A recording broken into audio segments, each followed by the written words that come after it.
but it protects the business from getting a financial hit. What are you doing with that money as it comes in? What sort of advice would you present to them? Sickness doesn't come with age. So you know what I will say? This definitely should be a party. Talking about insurance.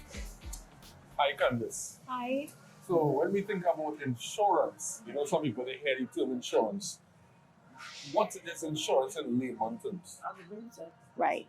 So I'm glad you said it like that, because I don't want to go with the explanation from the textbook. Right. I'd rather break it down for you. So basically, it's you have a risk, and instead of you taking care of that risk for yourself, let's say your risk is if you die, what's going to happen to your family? Right. Or you get cancer, how are you going to pay your bills or so forth? You give that risk to me. I'm the insurance company. You pay a small premium for the month or for the year, however you decide to pay, and you give that risk to me. So now if something was to happen to you, I give you the money to take care of that risk. Awesome, understand. Yeah. And I would say this plainly. I thought insurance was a scam. I saw a lot of persons presently thinking that way, but it's not. Because right now, where a lot of accidents happening, a lot of persons, they're losing their jobs, don't have any retirement plan, persons who have medical conditions, and it's only when it is that you see that bill in front of you, you say, shucks, I should have gotten insurance.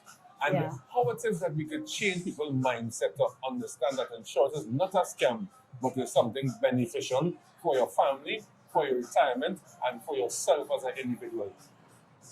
Well, I am on social media, and a lot of other advisors, we have started to use social media to try to promote what insurance is, to explain what it is, how it works, how it can help you. But to be honest, you can't change someone's mindset or their way of thinking. You can put it in front of them, you can explain it to them, but it's up to them to grasp for themselves what it is, or understand for themselves, or see the need for themselves. Understand. Yeah, and that's so true. And you see, right now I'm seeing so much like freak accidents happening. Like today you are here, tomorrow that you are gone, and you have family to see about. Those who have family, like to maintain, to take care of, what it is that you putting forward for your family when it is that you go, because we all have to go sometime. Don't expect you to go today. Go next year, 10, 20 years from now. So like these are the hard questions that, you know, if I were an insurance advisor, I ask potential customers, persons who looking to secure their family, because some people, when they ask what are you living for, they are saying that they are living for their family. Right. And I love how you said that. Thank you. Because that's the key factor there. You're doing this not just for you, you're doing it for your family. And a lot of the times they subconsciously know it, but they're thinking $500, correct, $1,000, I love how you put it across. $1,500. Yes. All they see sometimes is the money, the amount that they have to pay, and not the need or why they're spending the money. So that's what I said. I love how you put that across, because when you take out an insurance plan, according to the type of plan, it's to cover a need, like I said in the beginning. Right. If you take out a life insurance plan, the main benefit is if you pass away, you leave something behind for your family, because insurance creates an immediate estate. So I love how you put that across. It's like we call it liquid property. Yes. It's like land. You have land that's valued $5 million. $2 million or whatever. From the time you take out an insurance policy, you could have just taken out an insurance policy, and you paid $500 and you're covered for $1 million.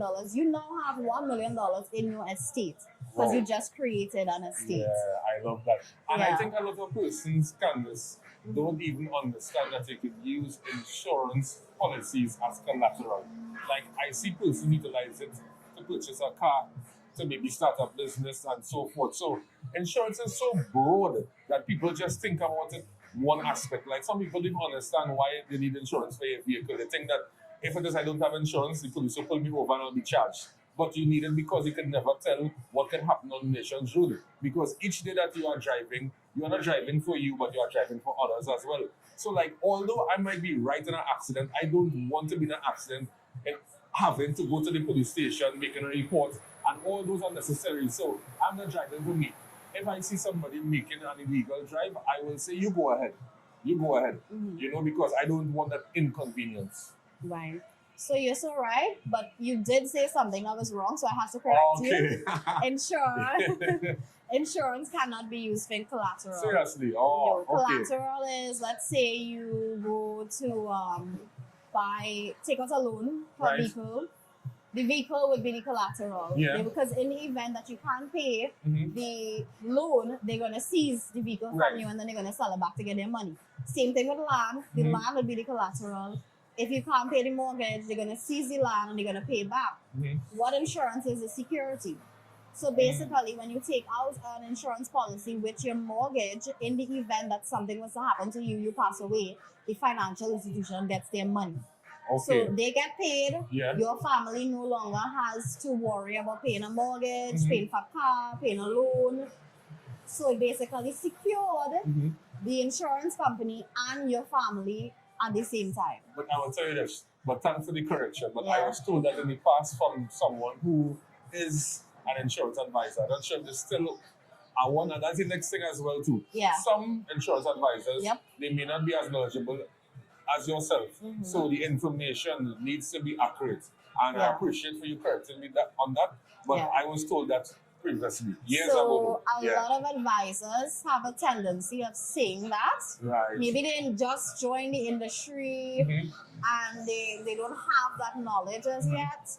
But no, you can't use it as collateral. You can use the cash value from an insurance policy. You could take out a loan on it and pay it back. Some companies you might not have to pay it back. Some companies you have to pay it back with interest. Right. It varies according to the policy. But you can't use it as collateral. Collateral is something different. And I understand what you said, that remember you are paying a premium and then you will pay interest, and then with that interest now you could take out the cash value, and that is the way you use that as collateral, your money. If it is, you have to take out that policy, like discontinued basically.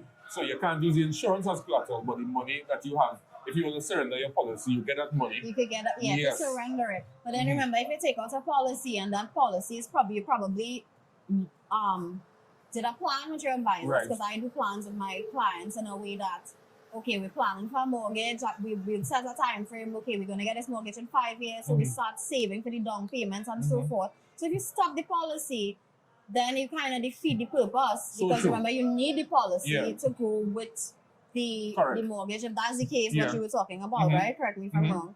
So if you're going to use a mortgage and then you're going to take out the cash value, you surrender the policy, then you just... it might make sense because you have to go back and get an insurance, and you're not sure to get an insurance policy because remember, this depends on your health as well.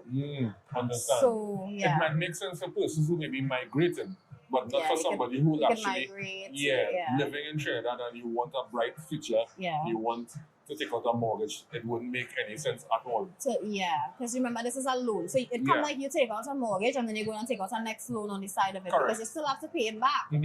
So that sometimes we use it for retirement. So sometimes a person can't afford a retirement plan, a life insurance. So after calculations, which I wouldn't go into, we would determine, okay, I'm going to give him a pension, I'm going to give him an endowment, I'm going to give him a whole life policy.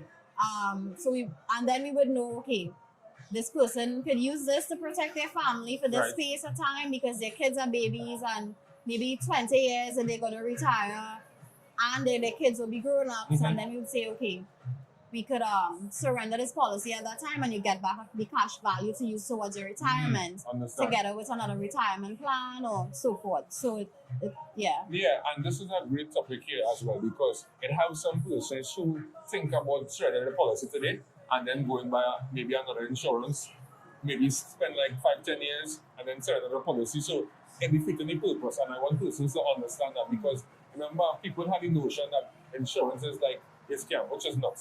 So they're thinking each 10 years that they sell their policy that they're getting back money, and they think that that's a business for them, which is not necessarily so. Right, Yeah. So I mean, you said they basically go in for 10 years and then surrender and go to. It's that some people like think like that because look at the situation that happened with Kiko years back. A lot of persons surrendered their policy because they thought that Kiko was going to just dismantle and they went on another insurance. And based on that Kiko scenario, a lot of persons had that mindset, back then. Maybe it changed now, but we just want to make sure and educate persons that surrender their policy is not the best option going forward. It's better it mature and it actually go into retirement, as you were telling me before we actually did this video about retirement is something extremely important because you work so much of years. Yes, you have to pay bills and so forth, but what it is after you retire from a job, what sort of savings do you have? What sort of income you have besides maybe NIS? Some companies may not give you like a retirement plan, so you need to have your own retirement plan with an insurance company going forward.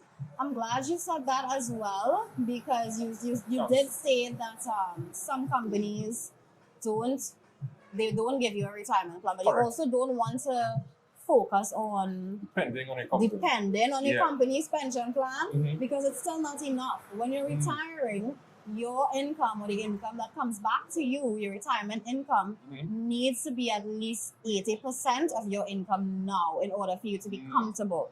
And that's basically minimum. You're supposed to have at least 5 different streams of income coming in. Right. So if you have one pension plan or you have one endowment or you just have some apartments set up, that's not going to be enough for you to be stable. If you are making $20,000 now, then you can't expect that when you retire, you could survive off of NIS or the pension grant, the old age pension grant, or survive off of one annuity that you're paying $500 for.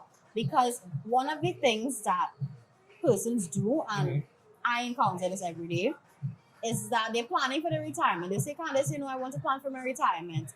You're taking out a $500 plan.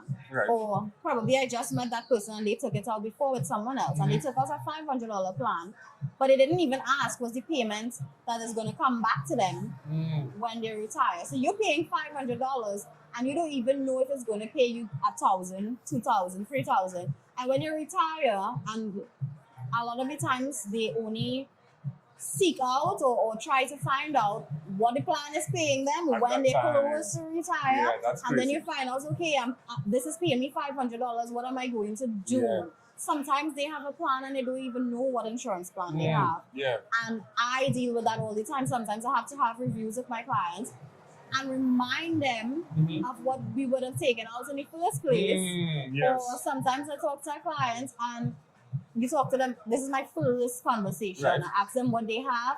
They say, well, I have something with Guardian. What do you have? They don't know. I really don't know. I just have that contract there. I said, but you're paying $1,000 for this every month. Yeah, but I'll go back and I'll find out, I'll read it and I'll tell you. So, and you know what is bad about that as well too? That insurance advisor is not keeping up with them and updating them as to, okay, right now you have this amount of interest with this, you are being paid right now, I can do some calculation and you will receive X amount within 5 years. So I realized that some insurance advisors, they do not follow up with their clients. They're just making sure that that standing order is being taken out each month, and that's all that they're concerned about, and that's bad. So great point that you mentioned there. So you're right, but I also like to put it this way as well. Yes, the advisor is supposed to check up on the clients. The client is also supposed to seek their own interest. True. Because if your advisor, let's say you made let's say it's a business person, because business persons tend to actually seek their interest because remember they invest more money. Correct. Let's say this person invested $1 million into something. They are going to check up on it, make sure payments, because if you don't make your payments, then you just lost $1 million. Someone smaller might invest $500, $1,000, but that's still a good portion of your income. You are supposed to know what you're paying for. And if I sell a client a policy or put together a plan for them, I will tell you what you're getting. I'm breaking it down for you. I will break down every single detail, all the riders, what the plan does, how it's going to work for you. I'll let you know if we need to get something else in the future to add on to your portfolio. So then you should also be seeking your interest and And keep in mind, okay, I have this, I have that. This is something important. This is Yeah. your life. Mhm. This is not just $500 that you're Correct. paying. Yeah. This is your future, and not just your future, the future of your children, the future of your spouse or your grandchildren or your business partner, because sometimes it would be business insurance. So yeah. And you see, what we are doing here, actually having this conversation about not just insurance, but the benefits of it, the value of it. It's so Yeah. important. Like, Yeah. these are the content that needs to be put out there to educate the minds of people, because they really don't understand. No. And sometimes people feel that you're just trying to come to obtain a sale, but you're not Yeah. trying to sell something. You are trying to provide them with that protection that they need for themselves and for their Yeah. family. And for those who have family and it's more than 1-2 children per se, you need to protect them because they can never tell. Yeah. And the educational future, besides their health and wealth. And it should never just be about a sale, because a lot of the times clients would message you and they would be like, I'm 32 years old, I'm retiring just now, how much would this cost? Or they would be like, I'm 40, I have 2 kids. They'll give you a description of their situation, how much would this cost? But I cannot understand your situation, I cannot understand you if I just have a date of birth at age and I know that you have Correct. 2 kids. I Yeah. need to understand, because I don't like to just say insurance agent. No. I'm a financial advisor. Yeah. I am there to help you plan for the future, basically. So, your name, your date of birth, how many kids you have, is it enough? I need to understand how your finances work. I need to understand what is your plan for the future. So we need to have a more in-depth conversation. I like to call it an analysis, because I like to analyze all my clients first. Number one, I need to know if you can be my client, because you're not going to just take everybody as your No, client. I can't correct. take as much as I would love to. Yes. I can't take everybody as my client. You don't want to be Right. stressed. You want to be stress-free. Yeah, and Yeah. there's a lot of things that can happen, bad things that can happen by just taking on anybody. So I need to analyze you. We need to have a proper conversation, a proper meeting, whether it's in person, whether it's online, so I can understand your situation, rather than you just send me your date of birth, your name, and saying I need a quote. That's not how I work, and that's not how any advisor should work. And some people have the notion that generational wealth could only be achieved by some people in Trinidad, maybe some family members. But what people have to understand, that you could create generational wealth with insurance. You can. And that's something that, okay, you may not be tech savvy, you may not have that business-oriented mindset, but if it is that you go to a financial advisor like yourself and you explain to them, this is what you could invest and this is what you could achieve and this is what you could create for the next generation, your generation that is where with insurance you can create generational wealth. And this is something that when I think about insurance, my pause actually raises, because it's so much that you could look into. Yeah. It's not just from the health aspect, it's not just from the retirement aspect, but it also is where you are creating that wealth for the next generation, which is important. A lot of persons don't see it that way. Like I said in the beginning, they just think that they're paying that money. A lot of them, they would ask questions like, like, how come I've never seen anybody get an insurance check? Because number one, if somebody gets $1 million, they don't want to be robbed. Correct.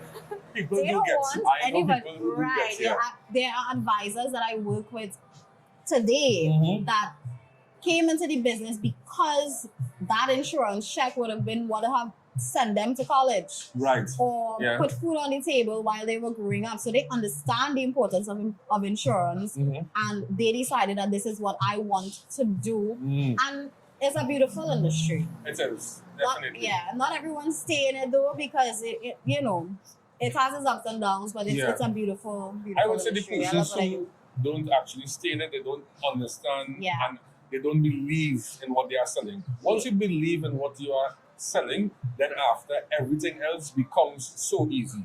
Once it is you understand that it's value that you are given, like for example, if I know to myself that this smartphone, right, Samsung S25, will be beneficial to a telecommunication team, because this phone, the design, the durability, the battery life, the features of it. And I think Right. that each team member needs one like this. Not one, they need one like this to work with. Then after, I'm not selling the phone. I'm selling the benefits of what Of it is the it can phone. do Yeah. for them. So Yeah.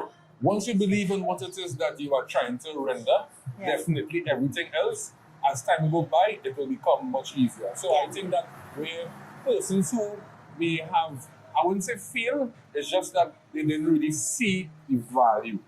Yeah. That is. Yeah. They're not looking from a other mindset. They're looking at a mindset that, okay, I'm a truck driver making $500 daily. I sell doubles, I'm making $1,000 daily. I am set. But they're not understanding that what are you doing with that money as it comes in? What sort of advice would you present to them and others as well? I like to tell them to think about their future. Don't just think about your future. Think about the future of your family.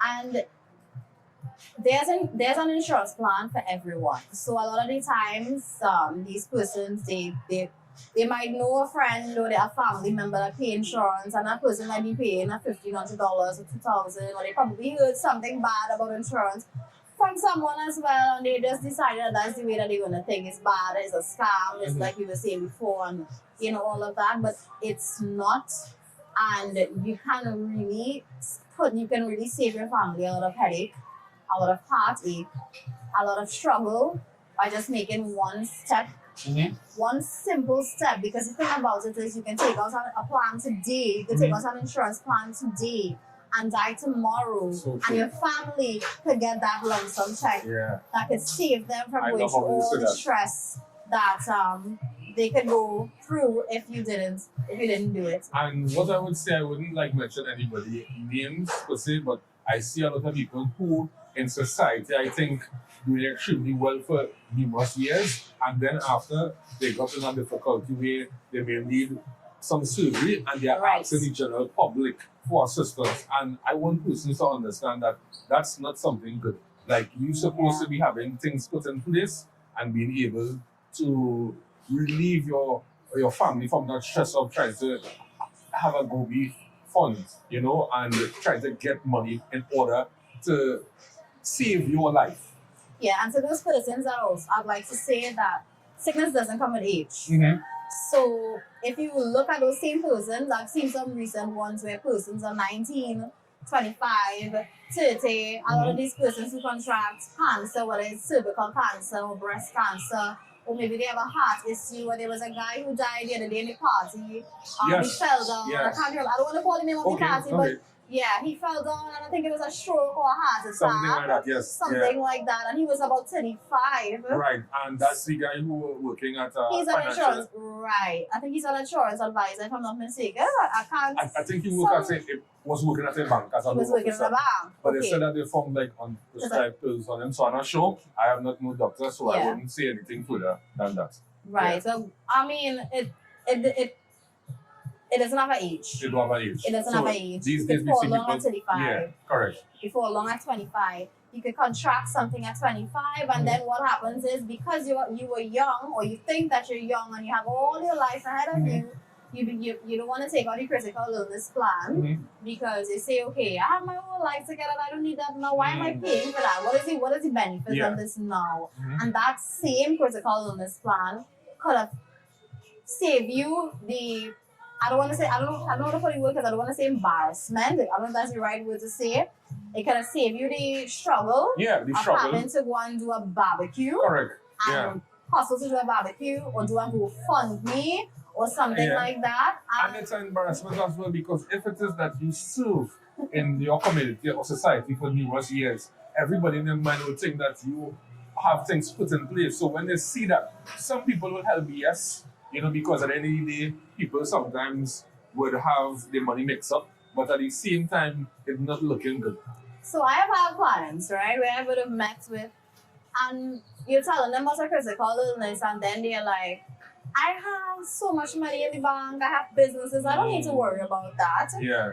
And it's not just that, remember, they're seeing 500,000, Right. or they're seeing $1 million, which is not enough to take care of that at the end of the day, because remember, you're not seeing the bills that you usually pay on a monthly basis. loan that you still have. Mm-hmm. You don't know what's going to happen if you die, because if you die with that illness, because if you get sick, but you can Correct. also die. If you Yeah. die with that illness, who's going to pay the bills? The bills is going to continue. The house might get seized, the car might get seized, or you might be sick and then, you know, you guys are homeless, or you die and your family is homeless.